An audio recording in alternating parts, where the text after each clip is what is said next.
Hi, my name is Melanie Todd. I'm a licensed veterinary technician in the state of Michigan, and I want to talk about improving the euthanasia process for both client and patient. So I did get a certificate from AHA and the International Association of Animal Palliative Care and Hospice, basically on the euthanasia process. So when I first started at the clinic that I'm working at now, they didn't have too much in the way of grief resources. It wasn't even really talked about. Euthanasia was kind of an in and out thing.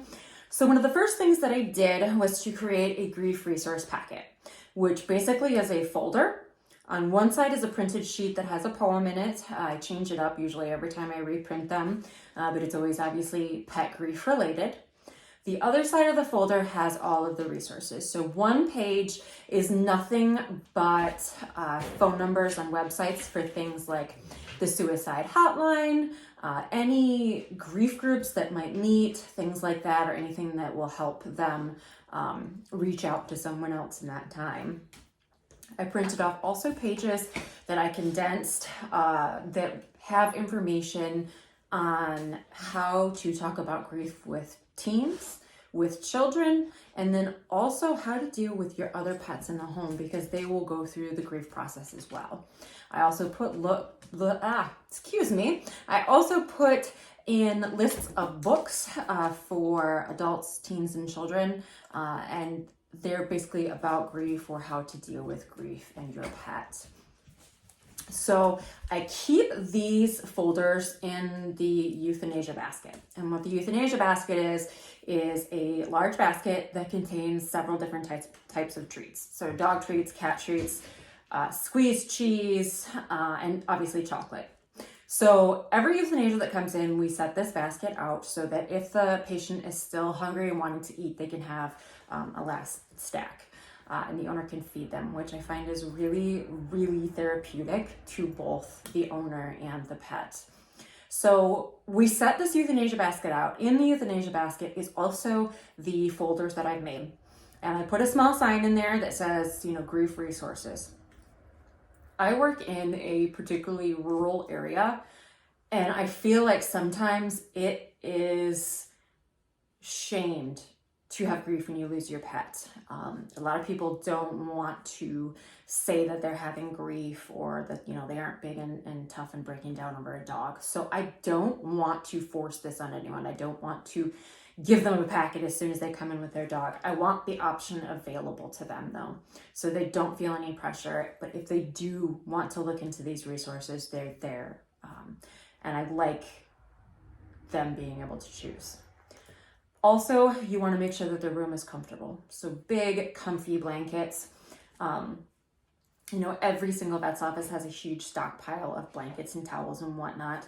Try to go through and get the best looking ones you can. So pick out like 3 or 4 blankets that don't have any holes, that don't have any stains, and keep those specifically for your euthanasia room. That nothing is more embarrassing than having a patient come in and you realize that this is a big stained, torn, nasty blanket that they're laying on. So I like to keep those separate for euthanasias. And then the room, if at all possible, should be dimmed. Those bright lights can be a bit much. Now, I do understand in older buildings that's not a possibility. It's not going to happen. But if you have the ability to lower the lights, that's a good idea too. I always shut off any computers in the room prior to the people even getting there. I don't want all of the, screen going on and off the entire time they're in there. I shut the monitors off. Keeping a source of music is a good idea. So at my work, we have these little blocks. They basically play cat and dog music. So turn those on because in our building, it is a little bit echoey. So in our euthanasia room, if we're in our euthanasia room and someone else goes through an exterior door, it clacks and rattles and things like that. So I don't want those noises. I want it to be just enough music to cover that, but not too loud. So it's a very fine line. What I did originally was go into the room and then just sit there and play up and down and see what the best setting for music was going to be. And then I set that little cube back over by the computer. So having music is a really good idea. I'm sure there's plenty of other ways to do that. This is just what we had available. Also, trying to make the room feel warm. So the main goal is to not have it so medicinal looking, so medical and stark and cold. We don't want them laying on a metal table with nothing underneath them. We want this to feel more like a living room, a family room. You want to make sure you have enough chairs for everybody. If they want chairs, if they want to lay on the floor, have an extra blanket for them to lay on the floor. All those little things help to improve that euthanasia experience. Just little things that you can do. Even talking to your boss about starting a euthanasia bin. Things like that. A lot of times, owners do not have the time to stop and think of these little things. They have a whole business to work at over here. So what I've found is it's good to have one technician, assistant, whoever, who really cares about the euthanasia program in their hospital and have them drive it. So you're the person that goes through and talks to the owner about this is what we need to do this, or, you know, we should be doing this, or putting packets together, whatever. If you have one person that really drives that program, it's going to be successful.